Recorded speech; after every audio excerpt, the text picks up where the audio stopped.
Hello everyone, I'm Kamraun. And I'm Dane. Welcome to the Malazan Brotherhood podcast. Today we will be discussing Book 1, Chapter 2, Part 2 of House of Chains, a novel in the Malazan Book of the Fallen. This podcast series is intended to be a companion to reading or listening to the books set in the Malazan universe. It's not a book review, and it's definitely not a replacement to reading the books. Kamraun thinks this is the best fantasy story ever written and wants to share his love of the series with you. And in this instance, he's not led me astray. Movies? That's a different story. Name one. Boondock Saints. All right. One of the worst suggestions I've ever seen. I know people love it. Maybe that's divisive. Not a fan. It reminds me of the arguments we get in with my brother about The Departed. Oh, okay. He cannot stand every time we talk about that movie and talk about how good it is. I don't see it. And to be clear, I'm not comparing The Departed to Boondock Saints, even though they're probably in the same city. I think they were both like Boston area. Yeah, they're different calibers of movies. That's an understatement. We'll be covering the events of the books in a linear fashion. There will be spoilers for those that have not read the books. We'll try not to spoil anything prior to us covering that portion of the respective book. Today's episode contains extreme violence and thus is not suitable for children or adults sensitive to this content. Our show is listener supported. If you'd like to support us, we'd really appreciate it. You can do so by visiting our Patreon link on our website at horsefrogproductions.com. Currently, we're posting ad-free episodes on Patreon weekly. Also, we would really like to hear from you, so send any feedback or comments to contact@horsefrogproductions.com. All right, Chapter 2, Part 2. A crisp, chill wind howled along the edge of the escarpment. Karsa Orlong sat with his back against the rock wall, watching Delum Thord move about on his hands and knees among the dogs, reaching out and gathering the beasts close to stroke and nuzzle. Soft crooning sounds issued from Delum Thord, the smile never leaving the half of his face that still worked. The dogs were hunters. They suffered the manhandling with miserable expressions that occasionally became fierce, low growls punctuated with warning snaps of their jaws, to which Delum Thord seemed indifferent. This image reminds me of when young kids get a hold of the family dog or cat and they begrudgingly accept the hugs, but only up to a point most of the time. Yeah, I've definitely seen some videos where the dog's getting kind of side-eye to what's going on. I like it. Na, lying at Karsa's feet, tracked with sleepy eyes Delum's random crawling about through the pack. It had taken most of a day for Delum Thord to return to them, a journey that had left much of the warrior behind. Another day had passed whilst Karsa and Bairoth waited to see if more would come, enough to send light into his eyes, enough to gift Delum Thord with the ability to once more look upon his companions.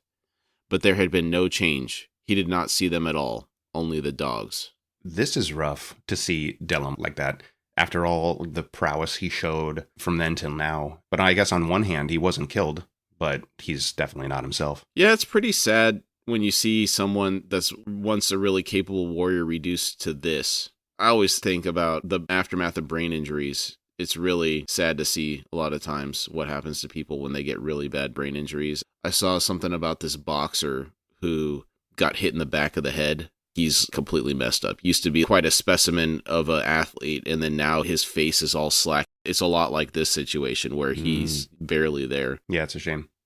Bairoth had left earlier to hunt, but Karsa sensed, as the day stretched on, that Bairoth Guild had chosen to avoid the camp for other reasons. Freeing the demon had taken Delum from them, and it had been Bairoth's words that had yielded a most bitter reward. Karsa had little understanding of such feelings, this need to self-inflict some sort of punishment. The error had belonged to Delum, drawing his blade against the demon. Karsa's sore ribs attested to the Forkrule Assail's martial prowess. She had attacked with impressive speed, faster than anything Karsa had seen before, much less faced. The three Teblor were as children before her. Delum should have seen that, instantly, should have stayed his hand as Bairoth had done. This seems to confirm the suspicion from last week that Karsa's never experienced such a beating before. Yeah, but I'm still not seeing any signs of him being humbled yet. That's also true. Yeah. He admits it, but he's not bothered by it at the same time. That's kind of a dangerous combo, isn't it? It is. You don't seem to really learn your lesson. Yes. Instead, Delum had been foolish, and now he crawled among the dogs. The faces in the rock held no pity for foolish warriors, so why should Karsa Orlong? Bairoth Guild was indulging himself, making regret and pity and castigation into sweet nectars, leaving him to wander like a tortured drunk. I do wonder at how much of Karsa's behavior is being influenced by the faces in the rock. It seems maybe between the faces and his grandfather, it seems a lot of his character has been shaped by them. But I would ask, how would he be affected by them? Do they actively get involved or meddle, or was it kind of like behind the scenes? Because I always thought they more watched or observed rather than directly getting involved. Am I wrong about that? They did say that they chose Karsa, and it does make me wonder if there is any level of influence that they have over him. That's actually a really good question, where that line is drawn, because the Fork Royal Assail could see that something was going on. Karsa was being given something. And like we saw in Memories of Ice with the Seer, he was being corrupted by the crippled god when he was being powered up by him. I don't know how much of that's going on here, but I do wonder at whether they can whisper in his mind. You know, when he's praying in the grove with the seven faces in the rock, maybe he gets something out of it. I'm just curious about that. I don't know if it's ever confirmed or anything. I guess the first time read through, I got the impression that it's more of a softer influence, that they're just kind of more observing, less pushy, maybe less pushy with him specifically, but I don't know. So maybe he's just an asshole on his own. Yeah. You got this way all on your own. Yeah.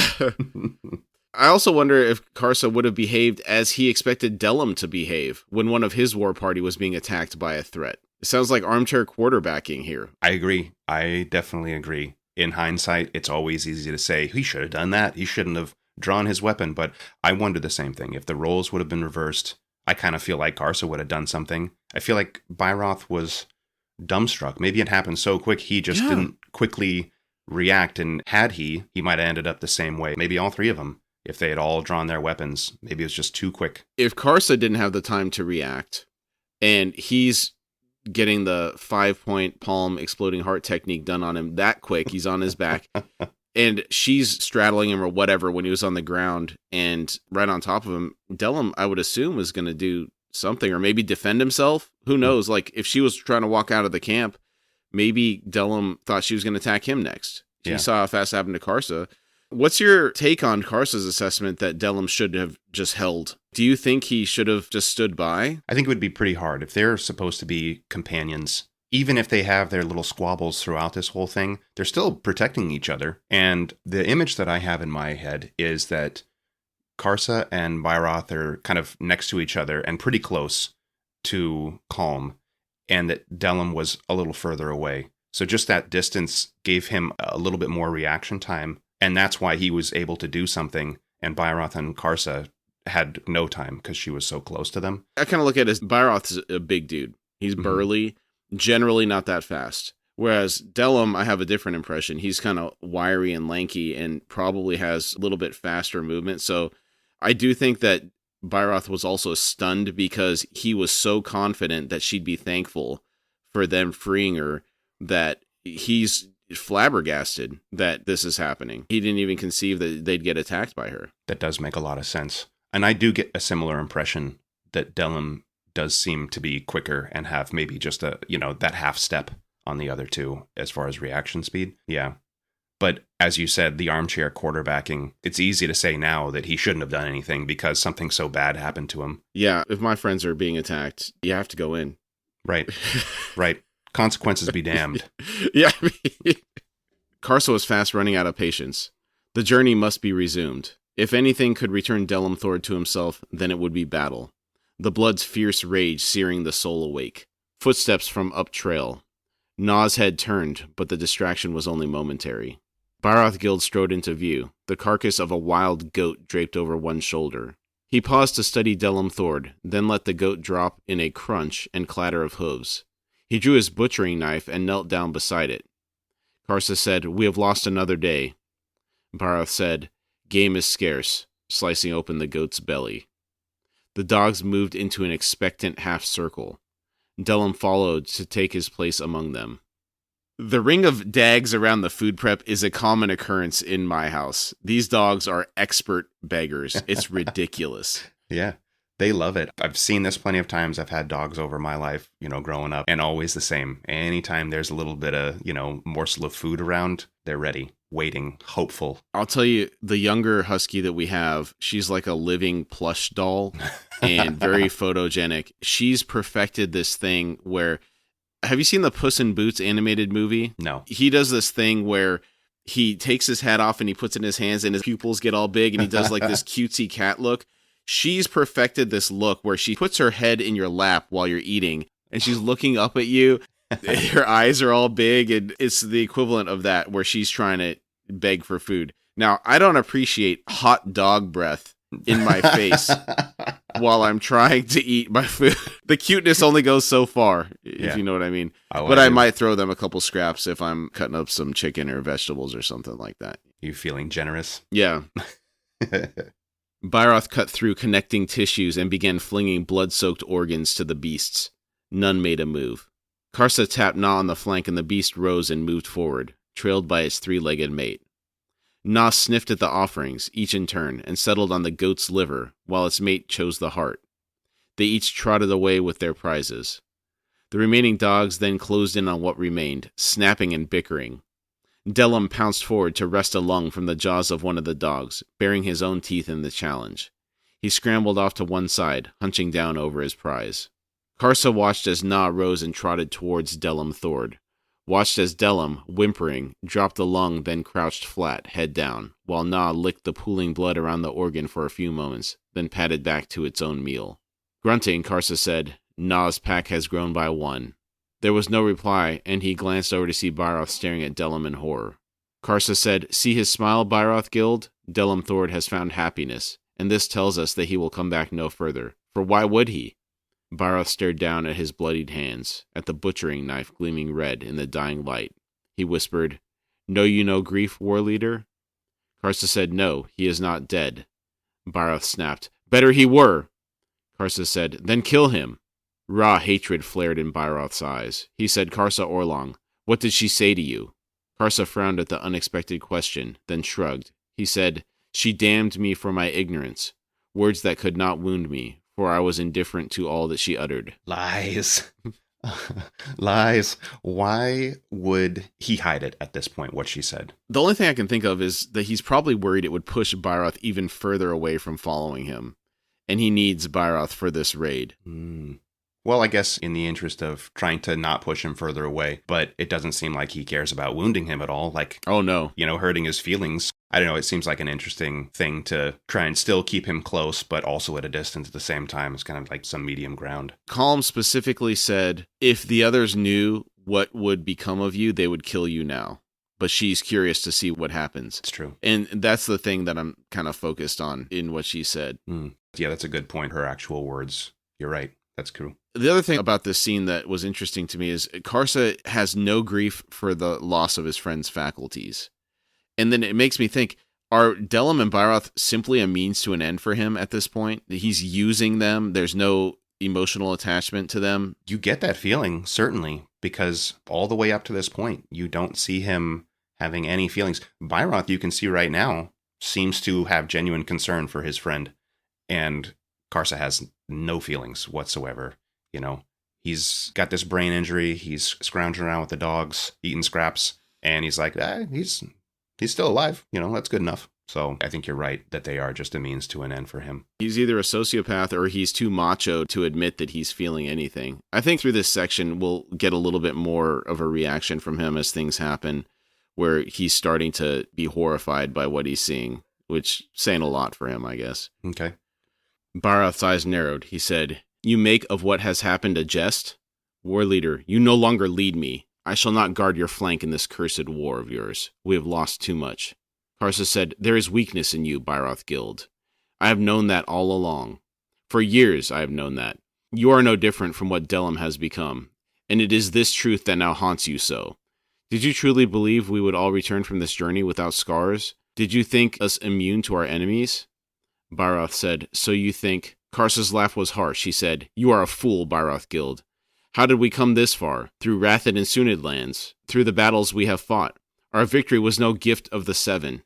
Success was carved by our skill with swords, and by my leadership. Yet all you saw in me was bravado, as would come of a youth fresh to the ways of the warrior.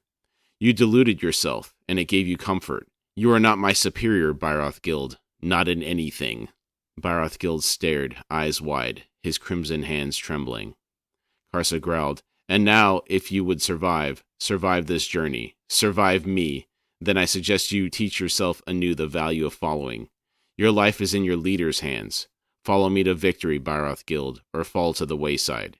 Either way, I will tell the tale with true words. Thus, how would you have it? Is this the first time that Karsa has just come out and said what he's been thinking to Byroth? Before, it kind of seemed always veiled, sort of half what he wanted to say.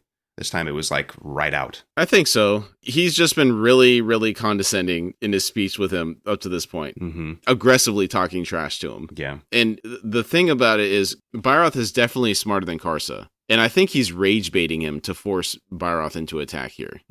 Okay. Deliberate just to see what he would do? I don't know why he's going to go as far as he is with this at this point in time. It is curious to me, but the only explanation that I have is that he's literally trying to cause him to start a fight right now. I wonder if this is like a Navy SEALs tactic where they try and break you to see where you're going to end up. I don't think that they would go this far.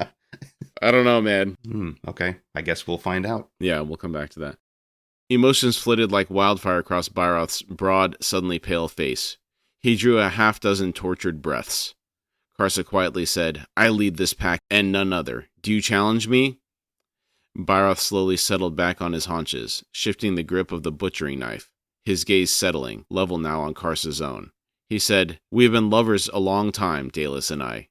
You knew nothing, even as we laughed at your clumsy efforts to court her. Every day you would strut between us, filled with bold words, always challenging me, always seeking to belittle me in her eyes. But we laughed inside, Dallas and I, and spent the nights in each other's arms. Karsa Orlong, it may be that you are the only one who will return to our village, indeed.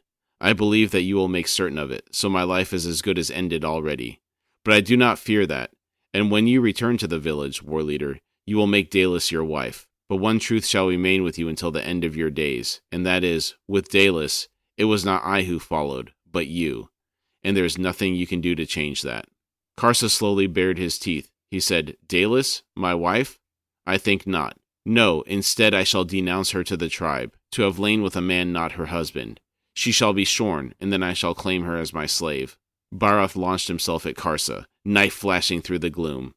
His back to the stone wall, Karsa could only manage a sideways roll that gave him no time to find his feet before Byroth was upon him, one arm wrapping about his neck, arching him back, the hard knife blade scoring up his chest, point driving for his throat. Then the dogs were upon them both, thundering, bone-jarring impacts, snarls, the clash of canines, teeth punching through the leather. Byroth screamed, pulled away, arm releasing Karsa. Rolling onto his back, Karsa saw the other warriors stumbling, dogs hanging by their jaws from both arms. Gnaw with his teeth sunk into Byroth's hip, other beasts flinging themselves forward, seeking yet more holds, stumbling, then crashing to the ground. Karsa bellowed, Away! This fight has been brewing for quite some time, it looks like. Do you think it's only coming out now because Byroth feels guilt about what's happened to Delum? Or maybe there's just overall pressure from the raid? Maybe that this raid is becoming more than what he thought it was going to be? Going back to my question about how things were going to go once Delum is not here to calm the situation down. Mm-hmm. That balancing force is no longer here. And Karsa has an escalating level of vitriol towards Byroth. And first he says, You've never been better than me at anything. I'm better than you at everything. And you need to follow me. And then Byroth says, well, listen, the one thing that really mattered to you, I got first. And it's always going to be that way. And then Karsa just has to stick the knife in, really go overboard. I mean, you don't talk about somebody's girl that way. Right. And so it has to be rage baiting. Unless Karsa's pride was so hurt that he lost that thing with Byroth that he had to just be shitty about it here. I don't know, man. Mm-hmm. I don't see why he would do this, knowing that they need to go on this raid, unless he wanted to get him to attack him here. Yeah. Well, I agree with both of those. And certainly with the fact that, as we've discussed, it seems like he needs him.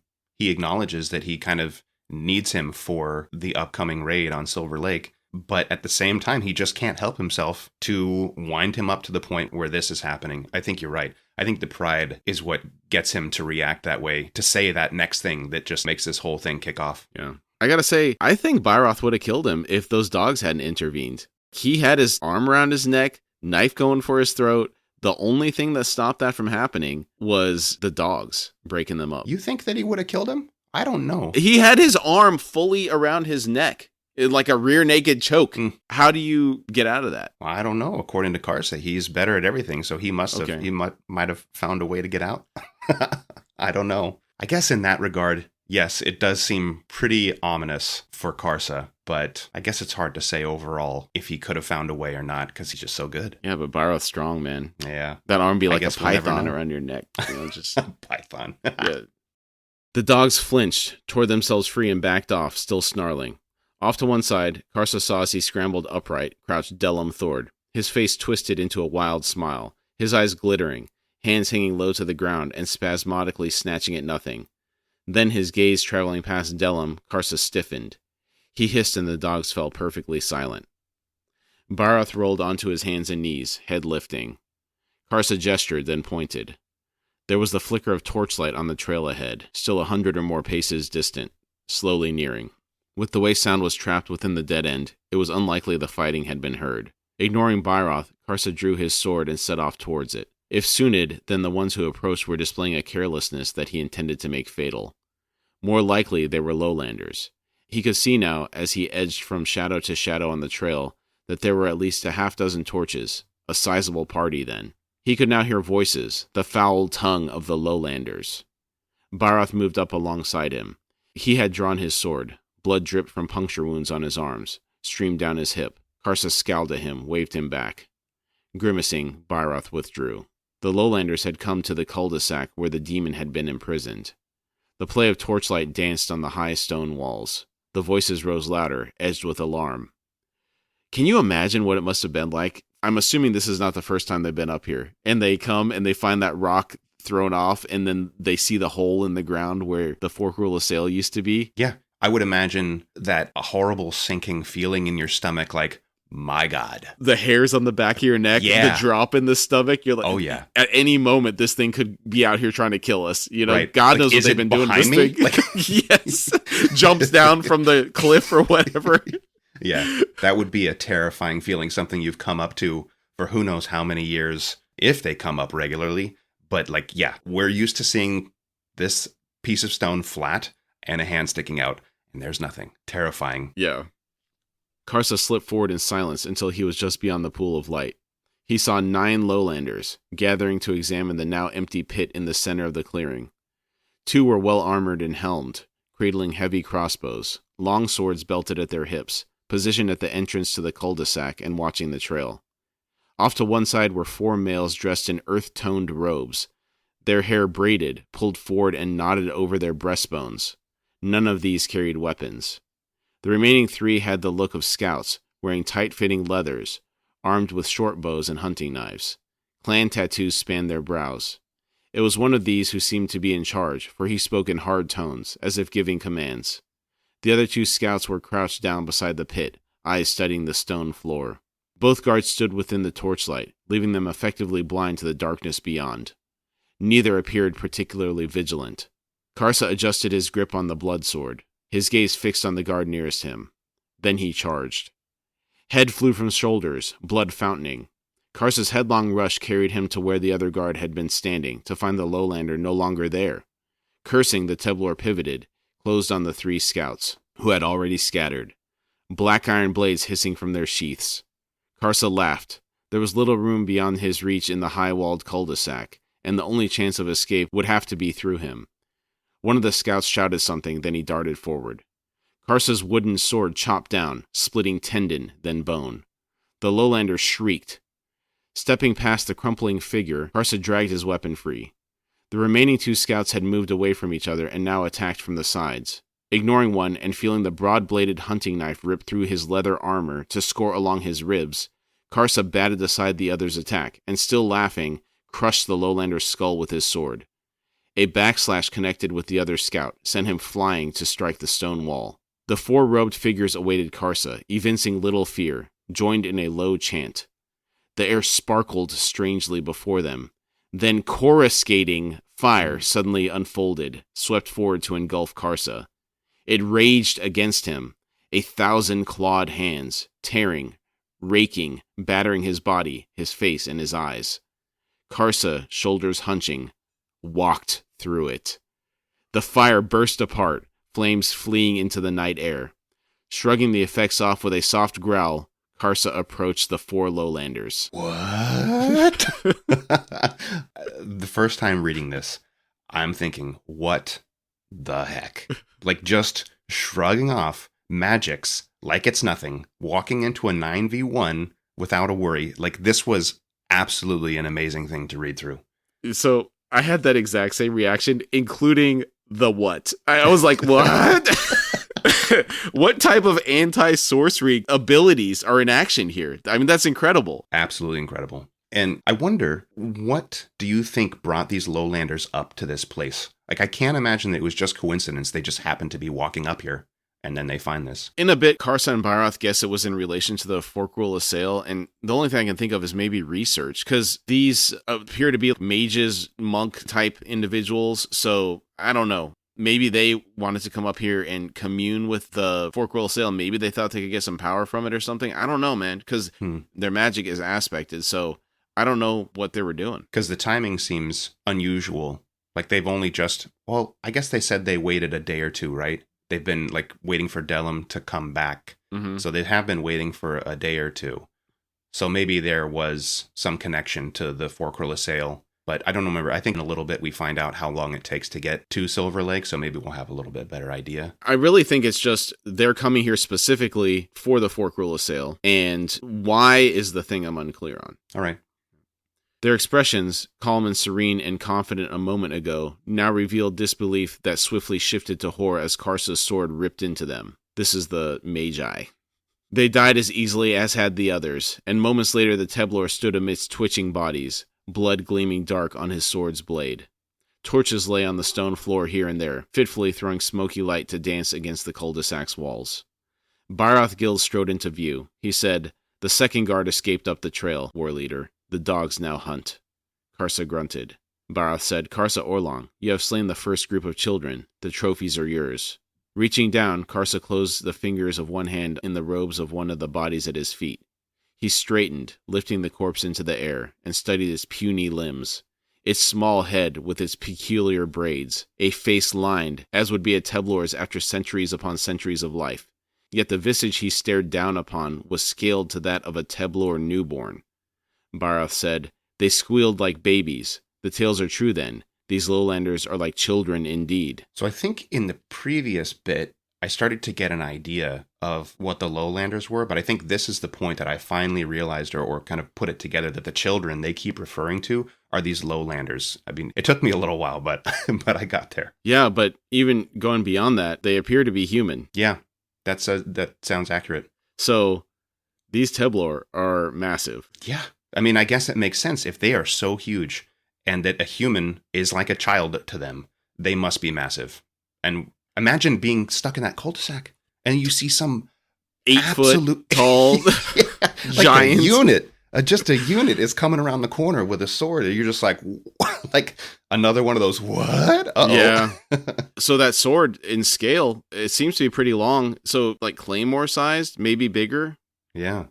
Massive. Oh. What is funny too is I just thought about this. Those mages, I guess they put a lot of faith in their magic. They seemed unworried. They weren't scared at all. Unbothered. Yeah, they're like, whatever, here we go. We're going to hit you with some fire. And then he just like shrugged it off. Imagine their thoughts. Like their final moments are like, uh-oh.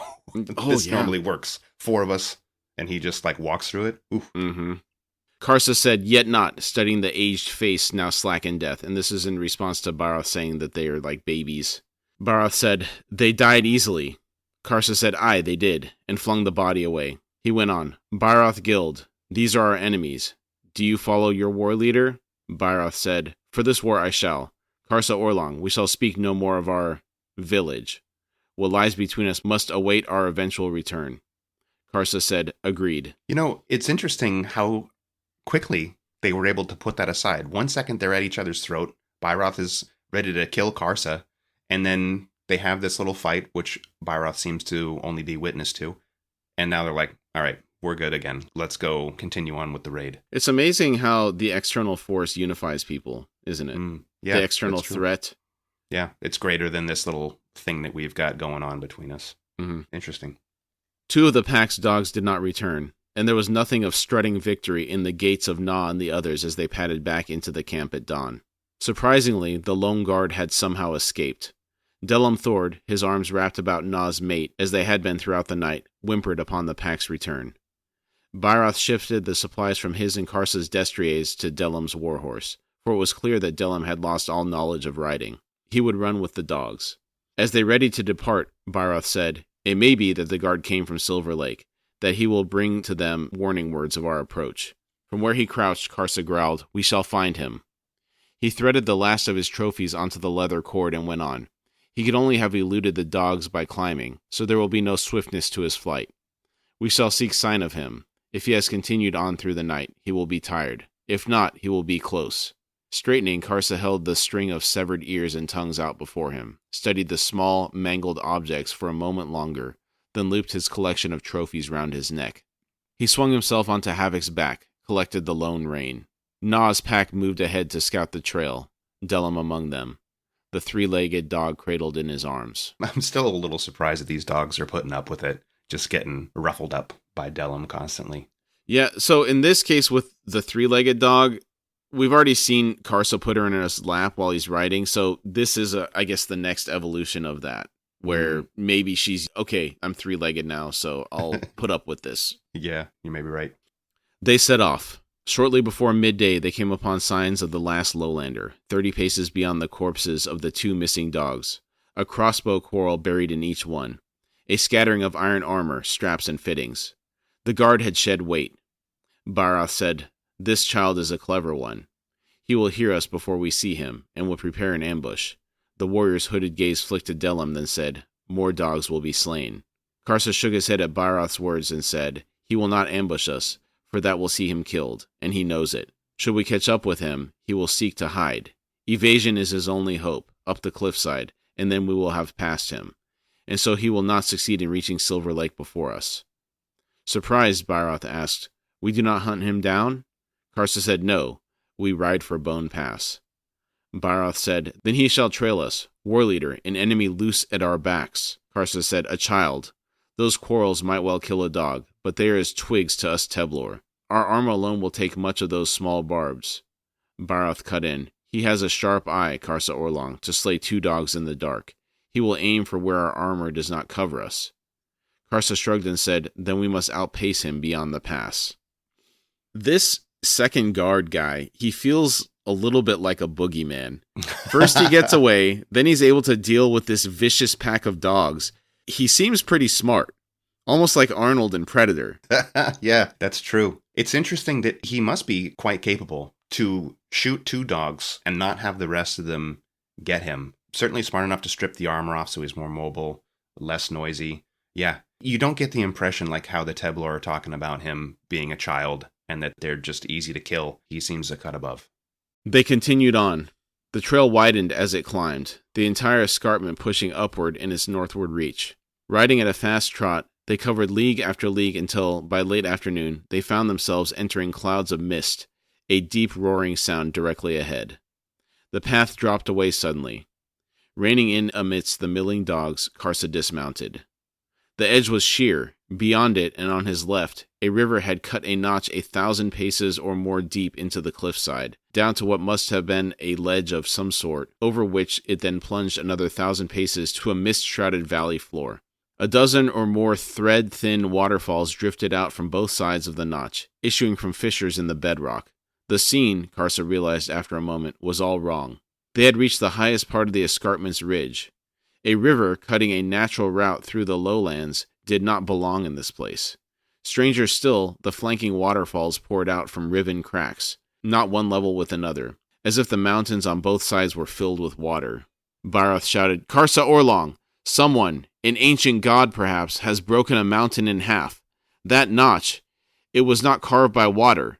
No, it has the look of having been cut by a giant axe, and the wound bleeds. Incredible imagery. Oh, yeah.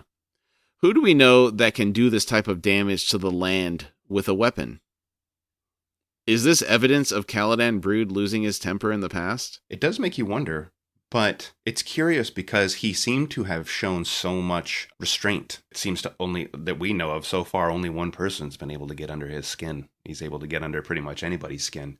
But it does have the same feeling, something of that power level. I never put those two together before, and I think he has lost his temper in the past. It's just he's kind of similar to Andamander Rake. Maybe as he's aged, he's mellowed out a little bit. Oh, yeah, that's a good point. Maybe a younger Caladan Brood was a little bit quicker to temper. Okay. And this is generations ago for the Teblor, so thousands of years ago that this happened. Yeah, good point. Not replying to Bairoth's words, Karsa turned about.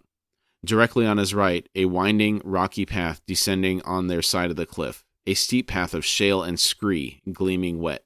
Bairoth asked, "This is our way down?" and stepped past Karsa, then swung an incredulous look upon the war leader and exclaimed, "We cannot! It will vanish beneath our feet, beneath the hoofs of the horses. We shall descend indeed, like stones down a cliffside." Karsa crouched and pried a rock loose from the ground. He tossed it down the trail.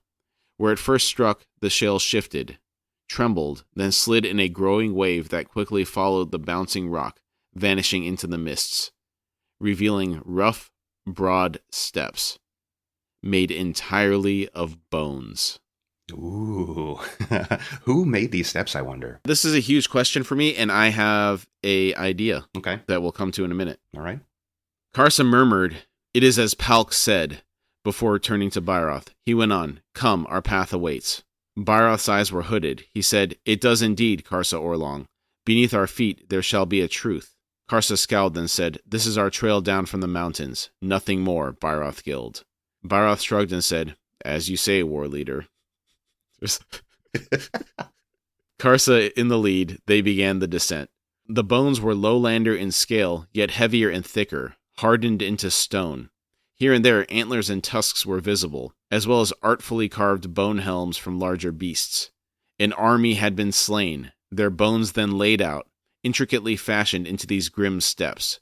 The mists had quickly laid down a layer of water, but each step was solid, broad, and slightly angled back, the pitch reducing the risk of slipping. The Teblor's pace was slowed only by the cautious descent of the destriers. The imagery of this entire area with the steps made of bones is incredible. Mm-hmm. This massive river raging against them with these waterfalls behind them, it's really giving me the vibes of Snoqualmie Falls in Washington State. Uh-huh. This is obviously much larger, though. Have you been there before? I haven't been to Snoqualmie Falls, but I grew up in Oregon, and so the Columbia River has, I think, a lot of similar waterfall situations going on there. Many that I've seen. Multnomah Falls is another one. I don't think you necessarily can walk underneath it or anything, but a very similar feeling. Yeah, and the rock, it's got the raw rock facings around the area where the waterfall is and everything, and that's kind of just the picture I have in my head of this. Very cool imaging. It seemed that the rock slide Karsa had triggered had cleared the way as far down as the massive shelf of stone where the river gathered before plunging over to the valley below. With the roaring tumble of water growing ever closer on their left and jagged raw rock on their right, the warriors descended more than 1,000 paces, and with each step the gloom deepened around them. Pale, ghostly light broken by shreds of darker, opaque mists commanded the ledge that spread out on this side of the waterfall. The bones formed a level floor of sorts, abutting the rock wall to the right and appearing to continue on beneath the river that now roared, massive and monstrous, less than 20 paces away on their left. The horses needed to rest. Karsa watched Bairoth making his way towards the river, then glanced over at Delim, who huddled now among Na's pack, wet and shivering. The faint glow emanating from the bones seemed to carry a breath unnaturally cold. On all sides the scene was colorless, strangely dead. Even the river's immense power felt lifeless. So I think that's our answer. These are Talanai mass bones, and the sorcery emanating from it seems to indicate that it's Amtos Falak that is used to form them. My guess is a Jagut built these steps, maybe as a warning for others to not continue up into the hills. Well, that's an interesting take as a warning. Yeah, that sounds very possible. I do get the sense of the Amtos Falak now. Yeah. That's a good point. I don't think the Talana themselves are building bone stairs 1,000 Yeah. paces. That's crazy. Yeah, it seems unlikely that they would use their own bones to build the steps. I would think that would dishonor the dead for them to use their own bones, but as a warning for a Jagut to use their bones certainly is like kind of besmirch them. Stay away. Yeah. Barath approached. He said, "War leader, these bones beneath us, they continue under the river to the other side. They are deep, almost my height where I could see. Tens of thousands have died to make this. Tens of tens. This entire shelf." Karsa cut in, "Barath Guild, we have rested long enough. There are stones coming down from above. Either the guard descends, or there will be another slide to bury what we have revealed. There must be many such slides, for the lowlanders used this on the way up, and that could not have been more than a few days ago. Yet we arrived to find it buried once more." How do you climb up this thing when the steps are covered in rock? How would you do that? Yeah, I don't know. And maybe it's just lucky timing that they were able to get up without stones and everything covering it, all that scree or whatever. Maybe they threw like a sorcerer's lightning bolt up there or something at the top of it, and then something to cause the slide before they climbed it. But you can't start from the bottom, loosen the rocks, and then just slowly work your way up because, number one, 1,000 steps, that's a huge amount of stuff to be trying to get out of the way. But number two, the stuff's going to become unstable and come down on you. Yeah, moving upwards against it. Yeah, I don't know how you do it at all. To me, all I can think of now that you mentioned it is just lucky timing. I don't see any other way. Maybe they kept an eye on it like, okay, here's our chance. Yeah, like playing Frogger or something. Sudden unease flickered through Byroth's expression, and he glanced over to where small stones of shale pattered down from the trail above. There were more now there than had been a moment ago. They gathered the horses once more and approached the shelf's edge. The descent before them was too steep to hold a slide, the steps switchbacking for as far down as the Teblor could see. The horses balked before it. Byroth said, "Karsa Orlong, we shall be very vulnerable on that path." Karsa said, "We have been so all along, Byroth Guild. That lowlander behind us has already missed his greatest opportunity.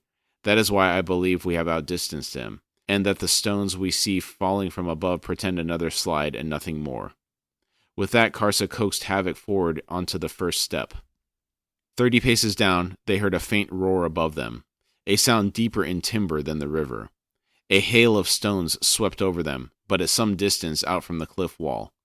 Muddy rain followed for a short time thereafter. They continued on until weariness settled into their limbs. The mist might have lightened for a time, but perhaps it was nothing more than their eyes growing accustomed to the gloom. The wheel of suns and stars passed unseen and unseeing over them. The only means of measuring time was through hunger and exhaustion. There would be no stopping until the descent was complete. Karsa had lost count of the switchbacks. What he had imagined to be 1,000 paces was proving to be far more. Beside them, the river continued its fall, nothing but mist now. A hissing deluge, bitter cold, spreading out to blind them to the valley below and the skies above. Their world had narrowed to the endless bones under their moccasins and the sheer wall of the cliff. This is an image that stuck with me. Really cool, this bit of them traversing down Bone Pass, and a lot more treacherous than what I had envisioned when they first spoke about it. Like, I don't know for you, when all this time Paul's talking about it, Karsa's reliving it, and they mention Bone Pass, to me I'm kind of thinking maybe something just through a valley that kind of signifies this is a way through, like this is the path that you take, and animal bones or something like that, like a giant mastodon head somewhere, and they just kind of like, all right, those are the bones, that's the marker, we go through it. Not to this level. This is really intense. You're envisioning like Kalimdor in World of Warcraft. Yeah, like maybe there's some rib cage here, exactly. Spine over here or something. Weren't there some of that in Kalimdor, like starting area? So. I think so. Yeah, maybe? there could be some. Yep, something a lot more tame than what they're going for sure. To me, this sounds like it would have quite the pucker factor. There are no guardrails, rock slides coming from above, nowhere to rest, and I'm surprised the lowlanders made it all the way up here. That is quite a feat. What we're seeing here, yeah, it seems impossible. It almost seems impossible. Going up, much harder than going down, I would think. You get tired either way, but yeah, I think it is more work going up, but on the way down, like my knees start to hurt sometimes after like a lot of steps going down. Yeah. It's a little bit different, but you're not working your muscles as hard. I agree. They reached another shelf and the bones were gone, buried beneath squelching, sodden mud and snarled bundles of vivid green grasses. Fallen tree branches cloaked in mosses littered the area. Mists hid all else. The horses tossed their heads as they were led, finally onto level ground. Delam and the dogs settled down into a clump of wet fur and skin. Barath stumbled close to Karsa and said, "War leader, I am distraught." Karsa frowned. His legs were trembling beneath him, and he could not keep the shivering from his muscles. He said, "Why, Barath-Gild? We are done. We have descended Bone Pass." Barath said, "Aye." He coughed and said, "And before long we will come to this place again, to climb." Karsa slowly nodded and said, "I have thought on this, Barath-Gild. The lowlands sweep around our plateau. There are other passes, directly south of our own Urid lands. There must be, else lowlanders would never have appeared among us. Our return journey will take us along the edge, westward, and we shall find those hidden passes." Barath shouted, "Through lowlander territories the entire way! We are but two, Karsa Orlong. A raid upon the farm at Silver Lake is one thing, but to wage war against an entire tribe is madness. We will be hunted and pursued the entire way. It cannot be done." Karsa asked, "Hunted and pursued?" He laughed and said, "What is new in that? Come, Barath-Gild, we must find somewhere dry, away from this river. I see treetops, there to the left. We shall make ourselves a fire. We shall rediscover what it is like to be warm, our bellies full." The ledge's slope led gently down a scree mostly buried beneath mosses, lichens, and rich dark soil, beyond which waited a forest of ancient redwoods and cedars. The sky overhead revealed a patch of blue, and shafts of sunlight were visible here and there. Once within the wood, the mists thinned to a musty dampness, smelling of rotting tree falls. The warriors continued on another 50 paces until they found a sunlit stretch where a diseased cedar had collapsed some time past. Butterflies danced in the golden air, and the soft crunch of pine borers was a steady cadence on all sides. The huge, upright root mat of the cedar had left a bare patch of bedrock where the tree had once stood. The rock was dry and in full sunlight. Karsa began unstrapping supplies while Barath set off to collect deadwood from the fallen cedar. Delam found a mossy patch warmed by the sun and curled up to sleep. Karsa considered removing the man's sodden clothes. Then, seeing the rest of the pack gather around Delam, he simply shrugged and resumed unburdening the horses. A short while later, their clothes hanging from roots close to the fire, the two warriors sat naked on the bedrock, the chill slowly yielding from muscle and bone. Karsa said, "At the far end of this valley, the river widens, forming a flat before reaching the lake. The side we are now on becomes the south side of the river. There will be a spar of rock near the mouth, blocking our view to the right. Immediately beyond it, on the lake's southwest shore, stands the lowlander farm. We are very nearly there, Barath-Gild." The warrior on the other side of the hearth rolled his shoulders and said, "Tell me we shall attack in daylight, war leader. I have found a deep hatred for darkness. Bone Pass has shriveled my heart." Karsa said, "Daylight it shall be, Barath-Gild," choosing to ignore Barath's last confession, for its words had trembled something within him, leaving a sour taste in his mouth. He continued, "The children will be working in the fields, unable to reach the stronghold of the farmhouse in time. They will see us charging down upon them, and know terror and despair."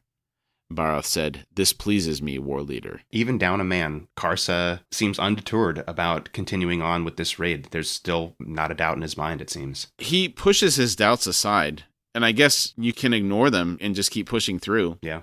Kind of like we talked about earlier. If you just ignore any self-reflection or any doubts. Yeah, I guess it makes those choices easier when you're not thinking about the what-ifs. Mm-hmm. Now, that's interesting, too, because he seemed to have planned everything so well, and I think we're approaching the end of how reasonable this plan has been. Mm-hmm. And I'm curious how it would have gone if he had gone into the Sunid lands and there had been full occupancy there. I wonder if they even have made it this far. That's true. They had a complete section that they thought they were going to have to deal with where there was just nothing. Yeah, good point on that, too. The redwood and cedar forest cloaked the entire valley, showing no evidence of clearing or logging. There was little game to be found beneath the thick canopy, and days passed in a diffuse gloom relieved only by the occasional tree fall.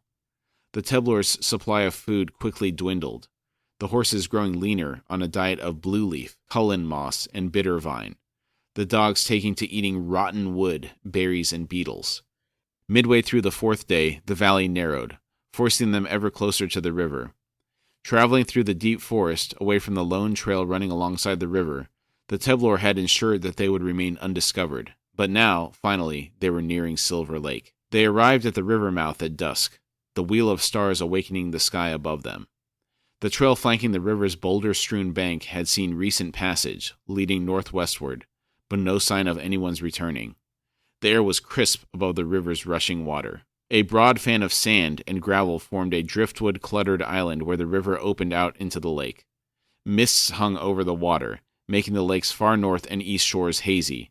The mountains reached down onto those distant shores, kneeling in the breeze-rippled waves. Karsa and Barath dismounted and began preparing their camp, though on this night there would be no cook fire. After a time, Barath said, "Those tracks, they belong to the lowlanders you killed. I wonder what they'd intended on doing in the place where the demon was imprisoned." Karsa's shrug was dismissive. He said, "Perhaps they'd planned on freeing her." Barath said, "I think not, Karsa Orlong. The sorcery they used to assail you was God-aspected. I believe they came to worship, or perhaps the demon's soul could be drawn out from the flesh, in the manner of the faces in the rock. Perhaps, for the lowlanders, it was the site of an oracle, or even the home of their god." Karsa studied his companion for a long moment, then said, "Barath Guild, there is poison in your words. The demon was not a god. It was a prisoner of the stone. The faces in the rock are true gods. There is no comparison to be made." He is blinded by his worship of the faces in the rock. Remember, no gods had ever been in that grove. Remember, that's one of the things that is said earlier in that book. We know that. He doesn't know that. But still, He's not seeing similarities. Certainly blinded. I do get that feeling. We kind of see that throughout. It's whatever he's got in his mind, that's all there is. There is no room for discussion or trying to figure something else out. What else could it be? I get that impression. His world has been pretty small up to this point. True. If he's just sticking around his native lands, maybe spreading out a couple of valleys here and there. Yeah, that's true. Barath's heavy brows rose. He said, "Karsa Orlong, I make no comparison. The lowlanders are foolish creatures, while the Teblor are not.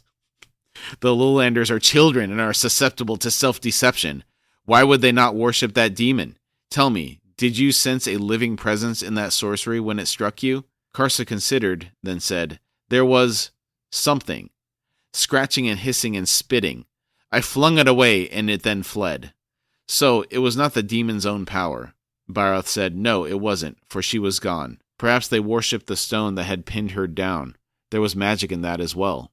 Karsa said, "But not living, Barath Guild.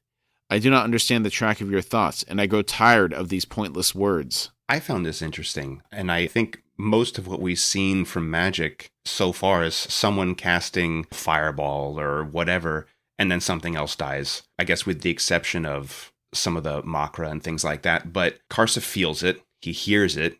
It's, all the descriptions he uses. He walks through it, says he flung it away. What does he have going on that makes this possible? It makes me wonder, is this all Teblor? Is it just him? At this point, all we know is that we've never seen sorcery cast on a Teblor before, besides Karsa. And we know that something's going on where the Seven Faces in the Rock have some plans for him. Mm-hmm. So we don't have any other information to go off of beyond that at this point. Okay. Fair enough. Now, in terms of the magic, we've also seen some cases where instead of just being a one-time cast, it's something like an investment in something like Chance or Dragnapur. Okay. Things of that nature. The soul-shifting stuff, I think that probably also entails a longer, more permanent spell like Hairlock moving into the stick snare or like the puppet or Talamandus. Mm-hmm. Those are, I think, are spells that are binding them there. Okay. It's not just all offensive or defensive magic or healing, one-time use type stuff. Some of it persists. True. Barath persisted. "I believe that the bones of Bone Pass belong to the people who imprisoned the demon. And this is what troubles me, Karsa Orlong. For these bones are much like the lowlanders. Thicker, yes, but still childlike. Indeed, it may be that the lowlanders are kin to that ancient people." Karsa rose and said, "What of it? I will hear no more of this. Our only task now is to rest, then rise with the dawn and prepare our weapons. Tomorrow we slay children." He strode to where the horses stood beneath the trees. Delim sat nearby amidst dogs, Na's three-legged mate cradled in his arms. One hand stroked the beast's head in mindless repetition. Karsa stared at Delim for a moment longer, then turned away to prepare his bedding. The river's passage was the only sound as the wheel of stars slowly crossed the sky. At some point in the night, the breeze shifted, carrying with it the smell of wood smoke and livestock and, once, the faint bark of a dog. Lying awake on his bed of moss, Karsa prayed to Urugal that the wind would not turn with the sun's rise. There were always dogs on lowlander farms, kept for the same reason as Teblor kept dogs. Sharp ears and sensitive noses, quick to announce strangers. But these would be lowlander breeds, smaller than those of the Teblor. Na and his pack would make short work of them, and there would be no warning, so long as the wind did not shift. He heard Bairoth rise and make his way over to where the pack slept. Karsa glanced over to see Bairoth crouched down beside Delim. Dogs had lifted their heads questioningly and were now watching as Bairoth stroked Delim's upturned face. It was a moment before Karsa realized what he was witnessing. Bairoth was painting Delim's face in the battle mask, black, gray, and white, the shades of the Urid. The battle mask was reserved for warriors who knowingly rode to their deaths. It was an announcement that the sword would never again be sheathed, but it was a ritual that belonged, traditionally, to aging warriors who had elected to set forth on a final raid, and thus avoid dying with straw on their backs. Karsa rose. If Bairoth heard his approach, he gave no sign. There were tears running down the huge warrior's broad, blunt face, whilst Delim, lying perfectly still, stared up at him with wide, unblinking eyes. Karsa growled, "He does not comprehend, but I do. Bairoth Guild, you dishonor every Urid warrior who has worn the battle mask." Bairoth said, "Do I, Karsa Orlong? Those warriors, grown old, setting out for a final fight, there is nothing of glory in their deed, nothing of glory in their battle mask. You are blind if you think otherwise. The paint hides nothing. The desperation remains undisguised in their eyes. They come to the end of their lives, and have found that those lives were without meaning. It is that knowledge that drives them from the village, drives them out to seek a quick death." Bairoth finished with the black paint and now moved on to the white, spreading it with 3 fingers across Delim's wide brow. He said, "Look into our friend's eyes, Karsa Orlong. Look closely." It's almost like an Ethelstoop here. Oh, wait, a what? An Ethelstoop? What's that? It's like a Scandinavian, I think it might be a little bit of folklore, but similar when aging warriors, when they feel like they're too old and they become a burden on their families, then they will go up onto a cliff and jump off the cliff. Oh, man. To finish their life. And they thought that it was kind of a great honor to do something like that instead of just growing old and dying in the village. But I think it might be more folklore than actual truth, but still. What's your take on this? Do you agree with Bairoth and say that it's kind of given him one last hurrah, or do you agree and think that Karsa's take that he's dishonoring the other Urid warriors? It's hard for me to interpret it as Karsa does because I didn't grow up in this culture. Personally, I think this is how Bairoth is saying goodbye to his friend, and it's his ritual for processing his grief. And I also think that Karsa's father would agree with Bairoth's take on the situation. Mm-hmm. Karsa's view seems to be driven by the same mindset of that of his grandfather. Yeah. How about you? What do you think about it? I think that there's a lot of caring for Bairoth to do this. And he says, look into our friend's eyes. I think he is honoring him. He can see what's become of him. He's not the same.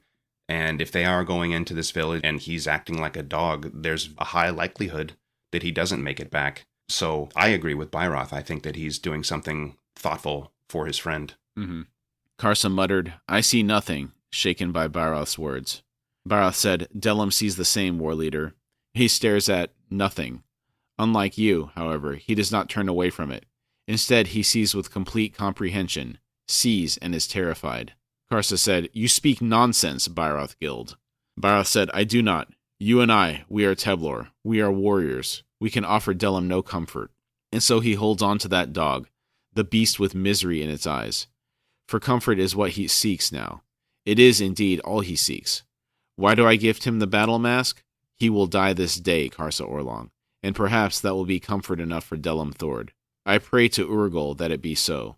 Bairoth said, "I do not. You and I, we are Teblor. We are warriors. We can offer Delim no comfort."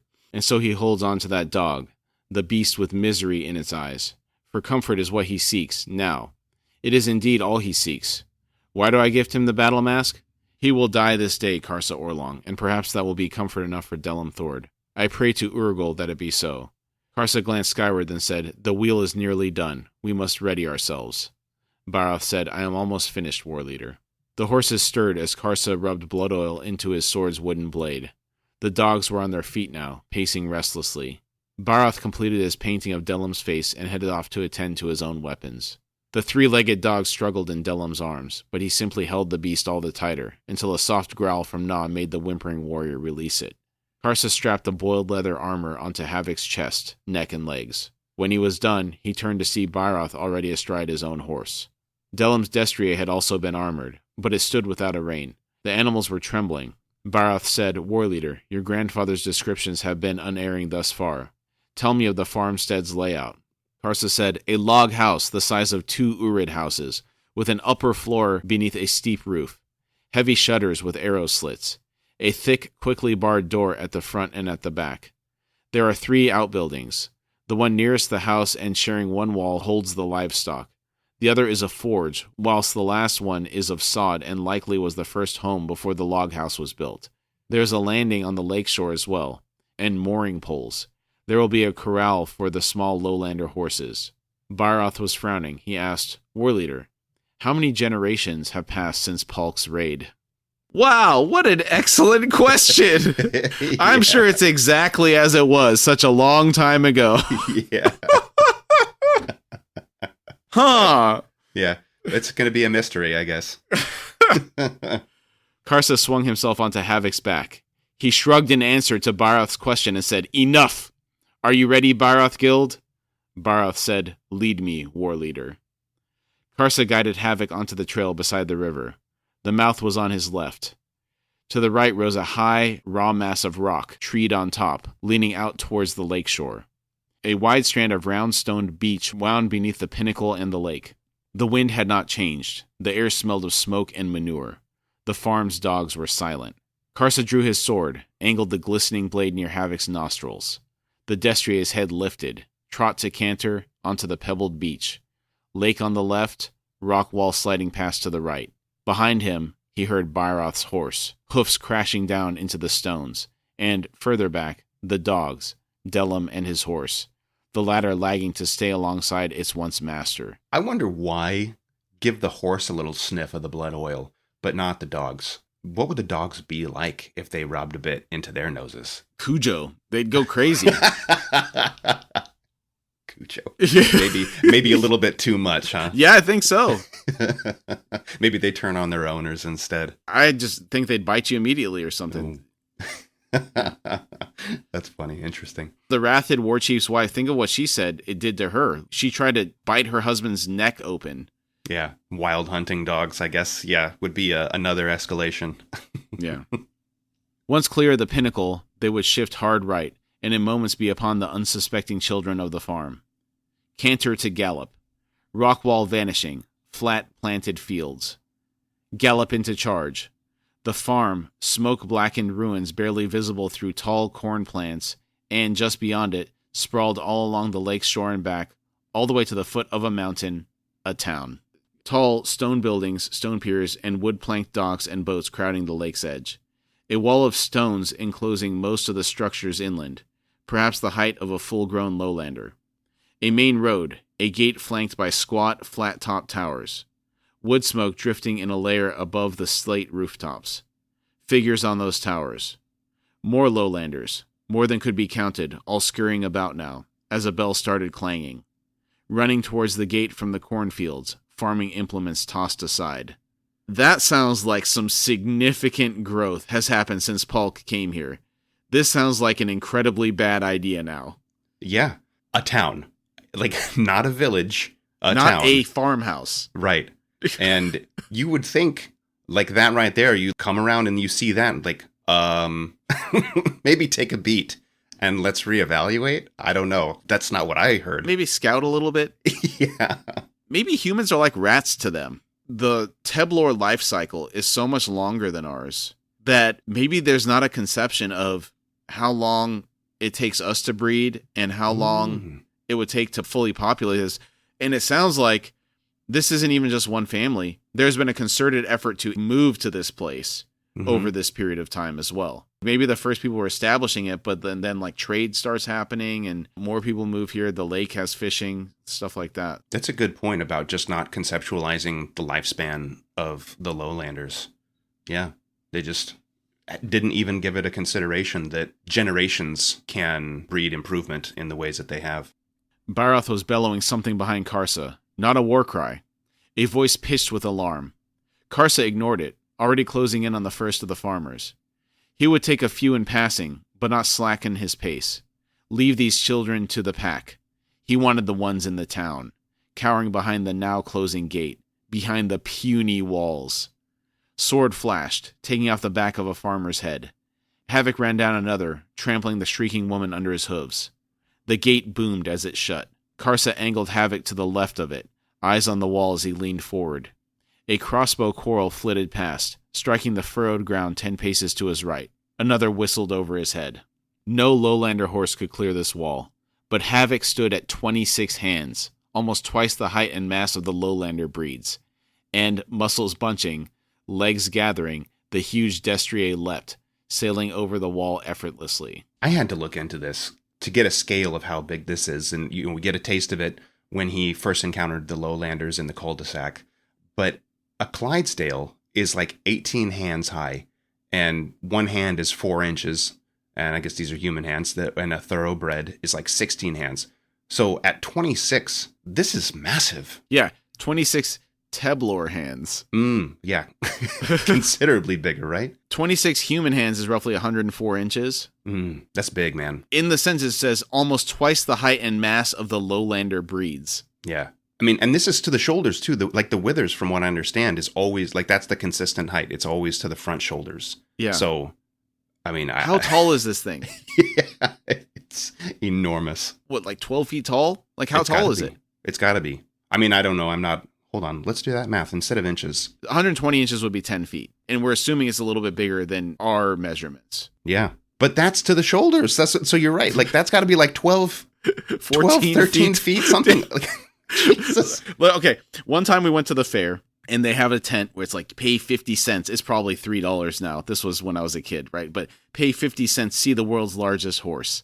See the world's largest cow. My brother went to see the horse. I went to see the cow. He comes out of there. This horse was massive. And the cow I saw was at least 10 feet tall. Like, I don't know what they gave it. It wasn't taxidermied. It was a living cow.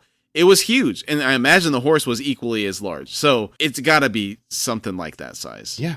I mean, just in my head now, I'm envisioning like 10 feet, a basketball hoop. Like, you know, like you're standing there. That's the shoulders. That's the shoulders. My God. That's crazy, man. Yeah. Wow. Havoc crashed, front hooves first, onto the sloped roof of a shack. Slate tiles exploded. Wood beams snapped. The small structure collapsed beneath them. Chickens scattering as Havoc stumbled, legs clawing for purchase, then surged forward onto the muddy cart ruts of the street beyond. Another building, this one stone-walled, reared up before them. Havoc slewed to the right.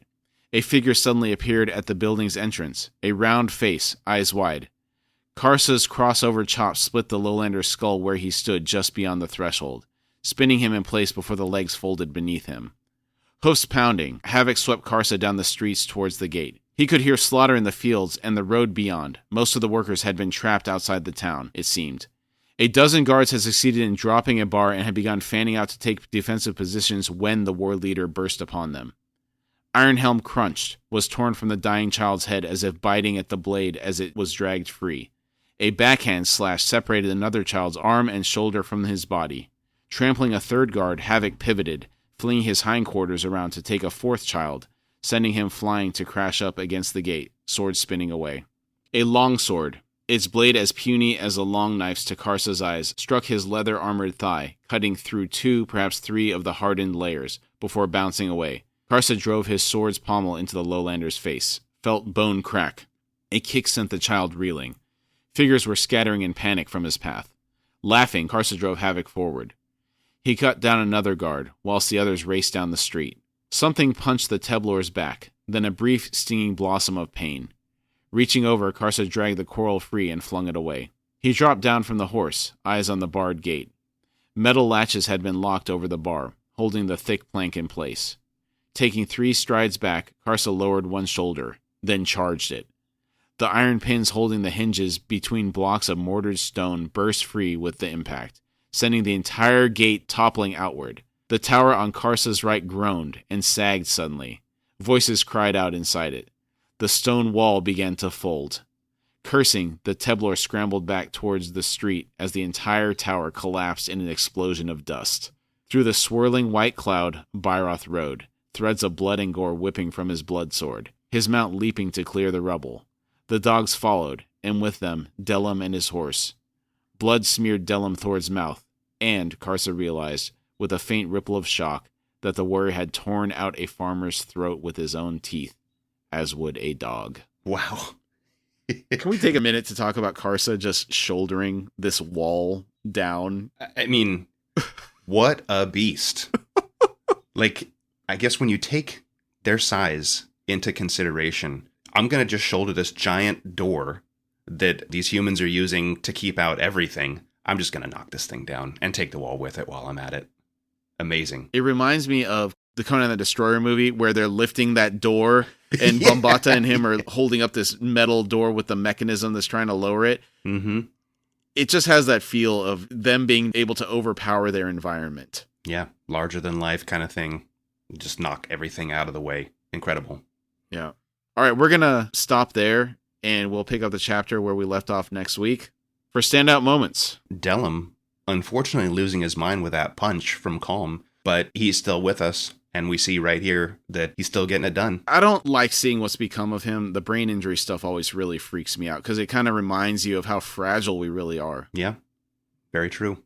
The fight between Bairoth and Karsa, all those jabs between them finally coming to a head. Bairoth's got a threshold. He's got a threshold for the abuse that he will take. And right now he's in the red. And Karsa's got him in the red. I'm just saying, it's dangerous to have a race car in the red. That's all. Bairoth could and did blow in this case. God. All right.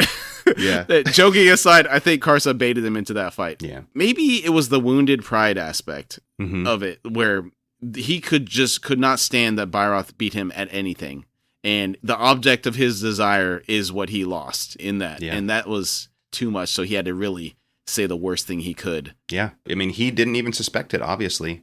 So you're right, to get that little nugget of truth right there just sent him. Encountering the Lowlanders at Calm's tomb and Karsa being completely unaffected by that fiery sorcery. Yeah, I'd like to learn more about how he was able to defeat the sorcery of 4 mages combined in a ritual. Mm-hmm. That was an additional layer to it because I imagine it was more powerful than just a standard single person casting a spell. Yeah, you're right. The combination would increase the efficacy, you would think. Mm-hmm. That one guy that got away, he seems like a clever little bugger, and I think that's going to come back to bite them. Okay. You can't leave loose ends like that. True. Yeah, they let him slip past and seem to not give him too much of a thought either. Like, it's fine. I'm not worried. It seems to be their tack on things a lot lately. Karsa is not worried. True. Bairoth was concerned. He was like, you're not going to hunt him down? He's incredulous. Mm-hmm. Yeah. So I guess we're starting to see the cracks in Karsa's leadership and his plan. Yeah. The imagery of the bone steps, absolutely amazing.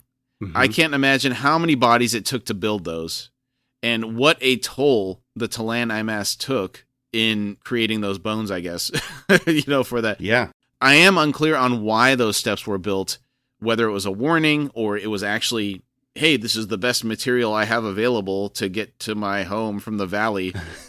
I do feel that it was a warning. I don't know why you do that otherwise. It makes sense. It's such a ominous thing to do. It just sounds so cool to us, but it's just like, man, that'd be terrifying to see that. You climb 1,000 steps of your fallen comrade's bones and then tell me that you have the heart to fight after that. Yeah. And if Bairoth's kind of rough guess of, tens of thousands, I mean, as you said, what a toll that would be on your enemies. Yeah. Finally reaching Silver Lake and discovering that it's no small village, in fact, it makes me wonder if Karsa should have thought a little bit more when Bairoth had asked how many generations of lowlanders. So I think we came to a good idea there in that they don't even understand how fast lowlanders breed. Mm-hmm. So maybe they had no idea what this would be like. Yeah. He's not really educated, and he's not willing to listen to other people that are smarter than him. So this is where we see the fallacy of Karsa's faith in himself, or just like blind faith in his confidence. Mm-hmm. And it just seems like he really went above and beyond what's reasonable with this and should have turned around. Yeah, because if you had a shred of humility and somebody brings up that question and you would have enough thought to just think, that's a pretty good point. Yeah. I don't even know. Maybe with just a little bit of caution exercise when we come in here, but absolutely none. Yeah. The final thing that I wanted to bring up here is finding out how big these Teblor actually are. Mm-hmm. It's not only them, the horses. So we just did some rough maths and came to, at least a basketball hoop at the shoulders for the horse. Insane. And how big is somebody that's riding this thing? Yeah. And then Karsa, showing what that does, it puts his shoulder into the gate, the town gate, which I imagine is fairly robust, and is able to just knock it over and the wall and the tower that was holding it on his own. Mm-hmm. That's crazy. Yeah.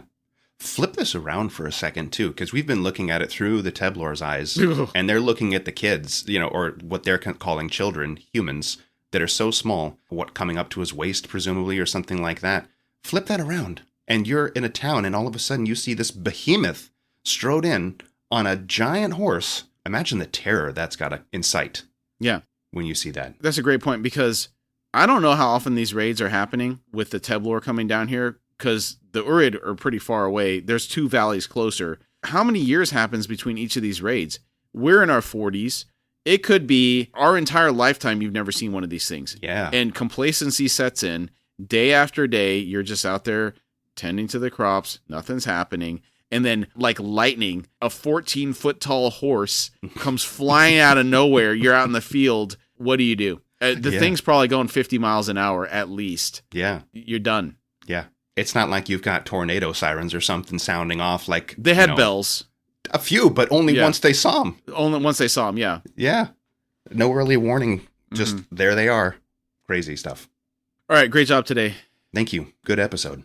You got any final thoughts before we drop off here? Okay, so this part of the chapter, it made me start to think about the relationship between Karsa and Bairoth, and then how Dalis even fits into the mix here. And specifically, I guess, with friendship. So their friendship, if you can even call it that, what is a friend to Karsa? Does he even know? To him, it seems temporary, as long as it suits him, or maybe, as we talked about before, as long as he can get something out of it. It feels like competition or a way to dominate the others than anything else. And then to go to Dalis, he wanted her, but probably only to hold it over Bairoth. He views her and maybe other women that he's encountered so far as spoils of war, or a symbol of male achievement, possessions. You see that the way when he says Dalis will be shorn from the tribe, but he'll keep her, but only as a slave, like just purely as a possession. So it's interesting to me when we talk about Karsa, and I've asked this before, why would he go on this journey with Bairoth and Delim? Because it's not for friendship or camaraderie. Those feelings are more in line with Delim and Bairoth, and we see this as Bairoth is kind of putting the war paint onto Delim, that he actually cares and he actually values friendship. Yeah, those two are more in tune with that traditional sense of friendship and loyalty, shared bonds being the core of how they feel. And Karsa is just more unfiltered. He's raw desire. What he wants, he takes. Doesn't matter how it affects anybody around him. And Dalis kind of seems to be the catalyst, so to speak. And it shows kind of the disconnect between those two values, between how Karsa feels with that raw emotion and how the other two kind of view more traditional values of friendship and community, the things that are sort of societal norms, versus how Karsa's like completely on the outside of how we view these types of situations. I view Karsa with similar human motivations to somebody that just cares about themselves more than anything. He's very prideful at this point, and I don't know how much he values their friendship at this point in his life. You're right. It does almost seem like they're being used as a means to an end to facilitate the glory that he's trying to achieve with this raid. In terms of why he picked them, I suspect it's because they're probably the only 3 males of age in their little village. Yeah. Because it seems like there just aren't that many of them. It's pretty small. That's true. We never really got a sense for how big their village actually is. We only hear a little bit of it. So maybe it is just not that big of a village. Could be. Yeah. He's so prideful. I don't know if he is willing to even admit emotions. Like, it feels like he's like got this super high level of toxic masculinity, like to the point where he's not even willing to admit any type of feelings about anything. He's not willing to listen to anybody at all. He's so confident in himself. He's like the worst version of what you would want to see of someone that's confident and capable. When you mentioned Dallas is kind of like he wanted her to hold over other people's head, I could totally see that being a viable reason. Oh, she's the prettiest one in the tribe or whatever, so I'm going to go after that just because. What's funny is, for as confident as he is, it's almost like he does care what everybody thinks because he's trying to get all this glory, because who does the glory matter to? Yeah, I mean, that's true. You know, I mean, it's to get the praise and all this other stuff. I think you brought up some good points with that. Okay. Well, I guess we can also see how he's going to progress throughout this book. See if a leopard can change their spots. Oh, sometimes they might have to be forced to change their spots. Yeah. He was in a small world. He has just entered a much larger world. Yeah. Those eyes get opened up a little bit. Yeah. I guess we'll find out. All right. Thanks, everybody. We'll see you next week. Thanks. See you next week.